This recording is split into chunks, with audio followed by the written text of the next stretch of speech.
અમરેલી જિલ્લાની બગસરા નગરપાલિકાની પ્રથમ સાધારણ સભા મળી હતી। બગસરા શહેરના ટાઉન હોલ ખાતે નગરપાલિકાના પ્રમુખ નીરવભાઈ ગોંડલિયાના અધ્યક્ષસ્થાને પ્રથમ સાધારણ સભા મળી હતી।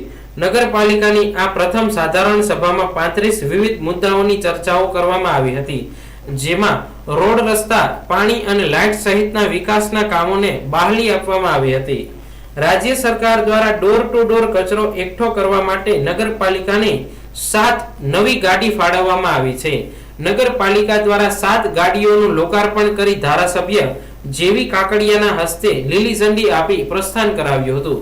આ સાધારણ સભામાં ધારાસભ્ય જેવી કાકડિયા ઉપરાંત ભાજપના 22 અને કોંગ્રેસના 6 સદસ્યો હાજર રહ્યા હતા। હું બગસરા નગરપાલિકા પ્રમુખ નીરવ ગોંડલિયા। આજે અમારે ચૂંટણી પછીનું પહેલું બોર્ડ હતું, જે 35 મુદ્દા સાથેનું બોર્ડ હતું। બોર્ડમાં 35 મુદ્દા સર્વાનુમતે પસાર કરવામાં આવ્યા છે। અમારા તમામ સભ્યો અને અમારી પૂરી ટીમ, અમારા ધારાસભ્યશ્રી, જિલ્લા પંચાયતના ઉપપ્રમુખશ્રી તમામ હાજર રહી અને બોર્ડનો સારી રીતે સર્વાનુમતે બોર્ડના મુદ્દા પસાર કરવામાં આવ્યા છે અને બગસરાની અંદર કઈ રીતે વધારેમાં વધારે વિકાસ કાર્યો થાય તે રીતના આયોજનો કરવામાં આવ્યા છે અને અમારી ટીમ કાયમી માટે તત્પર રહેવાની છે। જે લોકોએ વિશ્વાસ મૂક્યો છે એ વિશ્વાસ અમે એળે નહીં જવા દઈએ।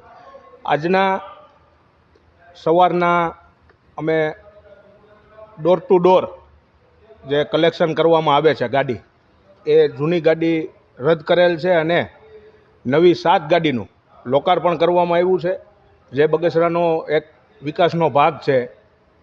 ભારત માતા કી જય, વંદે માતરમ, અસ્તુ।